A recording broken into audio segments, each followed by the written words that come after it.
Now, level 3 of the lockdown regulations will see a return of most of our productive sectors of the economy, with something like 8 million or so workers returning to work. The regulations governing this will have happened and has been gazetted, but several challenges remain. Joining me to talk us through how the economy and workplaces will be navigated is economist Dr. Neva Makgetla, as well as Cosatu's head of policy on occupational health and safety, Lebogang Mulaisi. Now, welcome so much and thank you for joining us. Dr. Makgetla, let me start off with you. We're going to see almost all our productive sectors of the economy returning. We've had a massive outbreak of infections in the mining sector. We saw that in Gauteng, for example, the mining sector is responsible for some of the hotspots and the cluster outbreaks. How does workers and bosses in that situation navigate level 3 come tomorrow morning? Yeah, I think the problem is that some workplaces are easier to manage than others. There are fairly clear regulations. You're supposed to maintain distance, have lots of sanitizer, everybody wears a mask, and larger companies in particular, are supposed to screen people for temperature and symptoms when they enter the workplace. I think it's also important that they keep, as far as possible, track of all visitors so that if somebody comes in and there is a spread, they can do the contact tracing more easily. There is growing evidence that COVID-19 is spread especially through big clusters where you get super spreading events, and they often happen where people are together in enclosed areas, even if they're social distancing. So I suspect it's no coincidence that one of the biggest outbreaks in mining was on the deepest gold mine in the world, where people have to spend a very long time in the cage together as they get to the workplace. Now, Neva, just give us a quantifiable picture of how important mining is to the South African economy, because, of course, there's the delicate dance that has to be done about saving lives and livelihoods. And, of course, while workers have the right to sell their labour, they don't necessarily have to sell their lives. How do you manage that in a sector like mining? Well, it depends a lot on the kind of mine. So just in terms of the importance, around half of all our exports derive from mining, if you include refined products like metals and some chemicals. And one of the issues is, though, that platinum and gold, which are deep mines and underground mines, it's much harder to maintain safe conditions, and they're much more labor intensive than the open pit mines that you often see for coal or iron ore and other kinds of ores. So the result of that is that I think that's why you've seen the big outbreaks have been around the platinum mines in Limpopo, and like I said, the gold mine in Gauteng, and now there's reports of another outbreak at a platinum mine in Rustenburg. All right, Lebogang, let me bring you in here. Of course, you've got many members in this critical industry. We've heard the National Union of Mine Workers, which is your affiliate, come out very strongly and demanding, government intervene.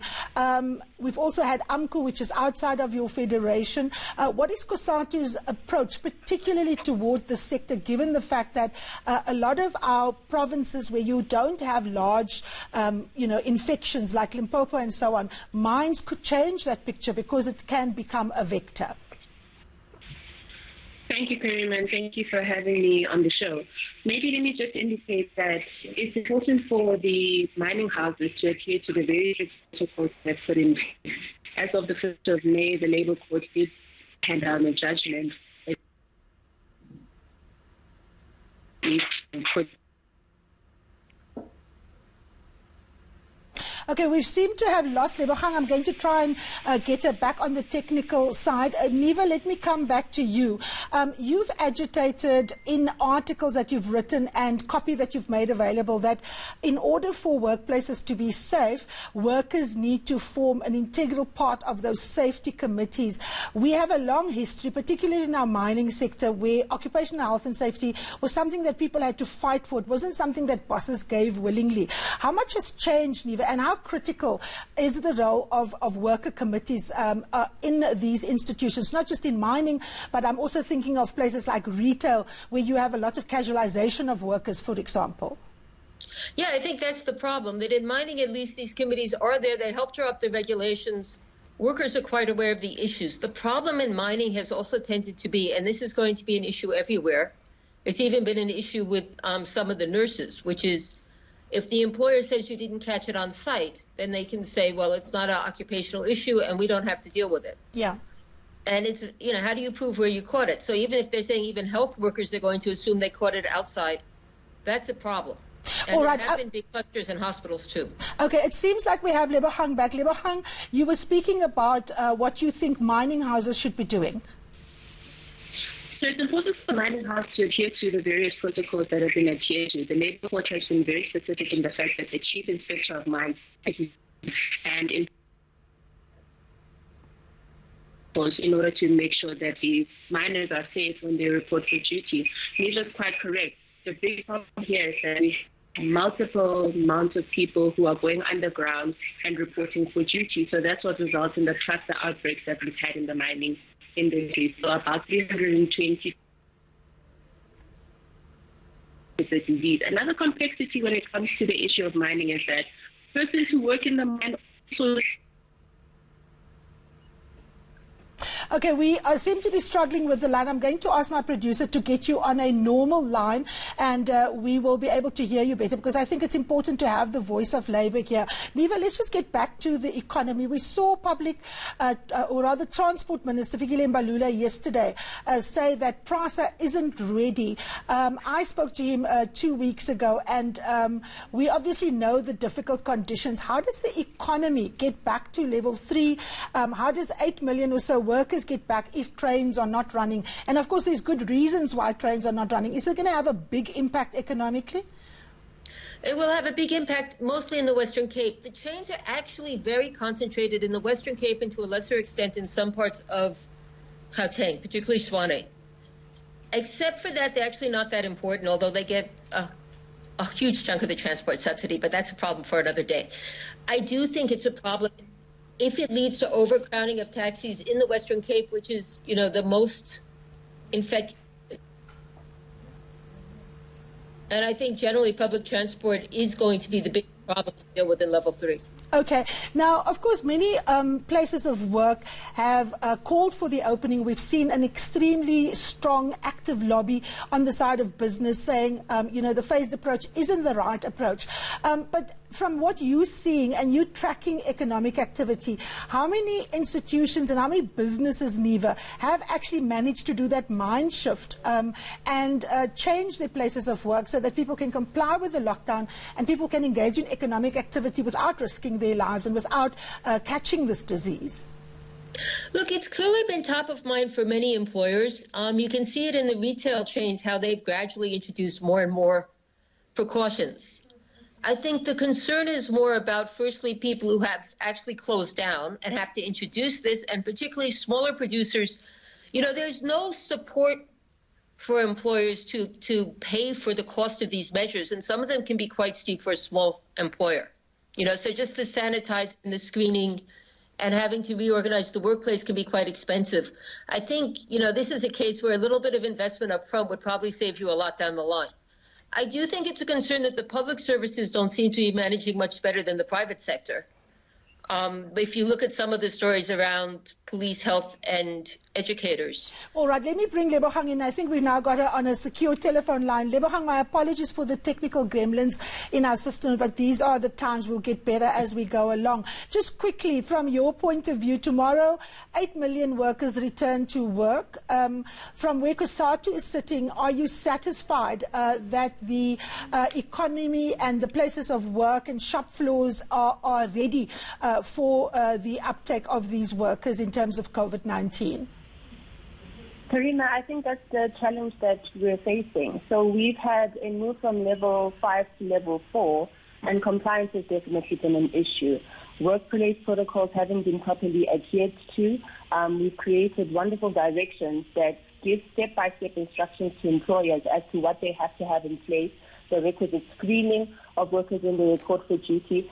Our concern is, now that we've opened up the economy for level 3, even though we understand that workers need to get a livelihood, we need to get the economy working again, the issue of adherence is a challenge for us. And that's why we've gone as far as saying that we need to give workers their power back. And the best way that we can do this is by invoking the right to refuse dangerous work, which is now a part of the Occupational Health and Safety Direction. It previously wasn't.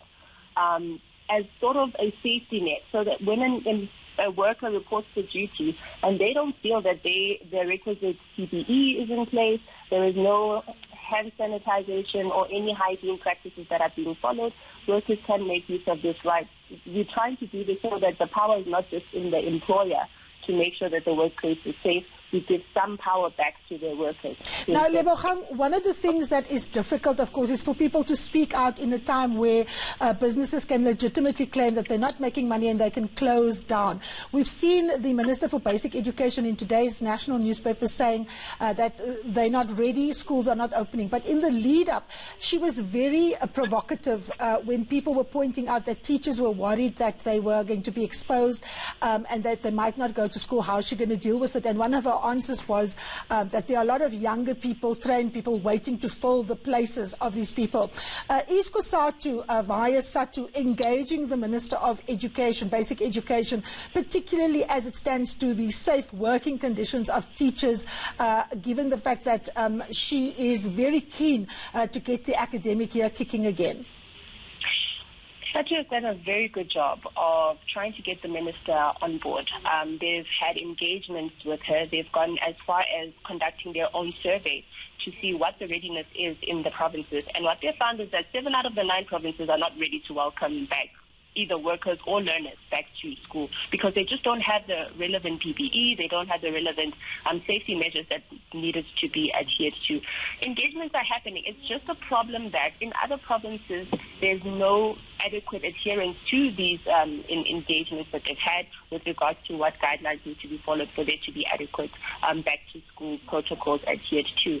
So maybe moving forward, what needs to happen is that all the provinces and the relevant MECs need to come on board to make sure that there's a standardized protocol to ensure that workers as well as the learners can come back to school in a manner that's safe for them to do their day-to-day activities. All right, Neva, let me bring you in here. We're coming to a close in our show. The economic forecasts have, of course, been very bleak. From where you're sitting, what are the major challenges for the economy? What do we need to get absolutely right in this time, Neva, as we go to level 3? And hopefully, of course, the idea is to get to level 1.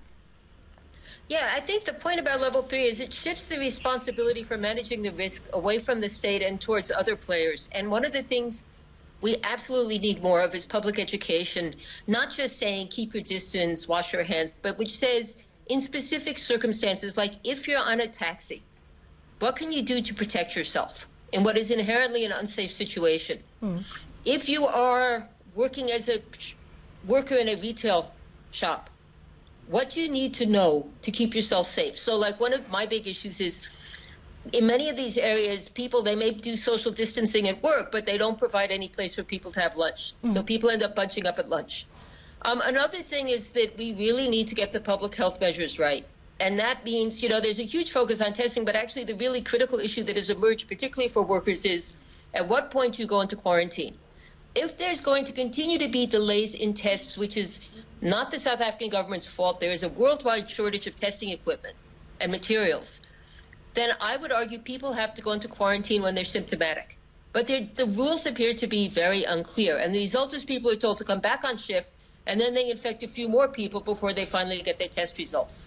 And then again, public transport, because of the way apartheid set up our cities, workers need to use public transport, and government has to take responsibility for making sure that it's adequately protective for them, even if that means possibly subsidizing people. And certainly they should insist that shifts are staggered so that we don't have the big rush hour.